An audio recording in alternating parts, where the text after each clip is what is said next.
Numéro 4. L'apothème et la circonférence d'un cône circulaire droit mesurent 30 cm. Quel est son aire totale? Je sais que l'apothème, dont le symbole est A, mesure 30 cm, ainsi que la circonférence, dont le symbole est C, qui mesure également 30 cm. Et je cherche l'aire totale du cône circulaire droit. Ma méthode de travail est de commencer par identifier ce que je connais et ce que je cherche. Ensuite, je vais me faire un petit croquis de la situation pour mieux la visualiser.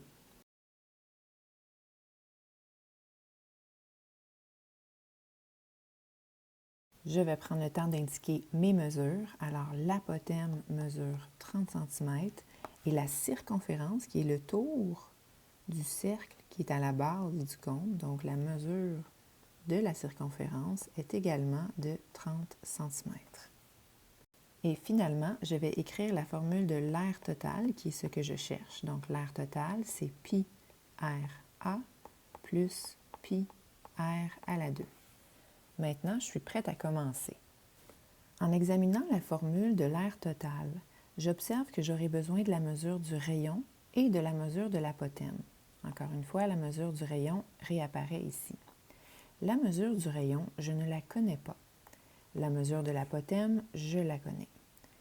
Par contre, je connais la mesure de la circonférence. C'est cette mesure qui va m'aider à trouver la mesure du rayon dans un premier temps, et lorsque je la connaîtrai, je pourrai calculer l'aire totale.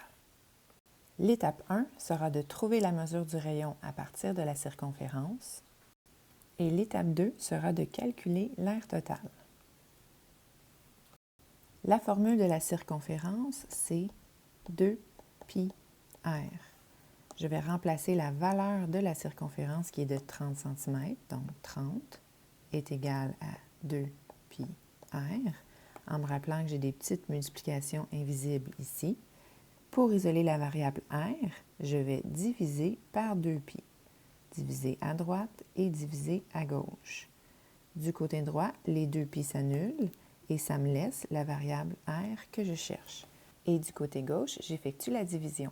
30 divisé par 2π et j'obtiens environ une mesure arrondie au centième de 4,77 cm.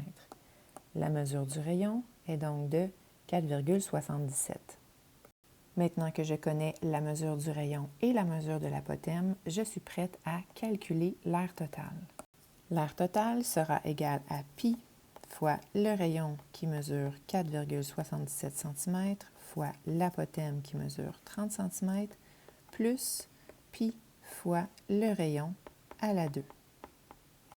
Si on effectue ces calculs à l'aide d'un cellulaire, mieux vaut procéder par étapes, faire la première multiplication, écrire ce que ça donne, faire la deuxième, écrire ce que ça donne, et à la toute fin, additionner les deux réponses. Cette fois-ci, je calculerai à partir de ma calculatrice scientifique, donc j'écrirai toute cette chaîne d'opérations en une étape et j'obtiendrai directement la bonne réponse, soit 521,62 cm². Réponse finale, l'aire totale du cône est d'environ 521,62 cm².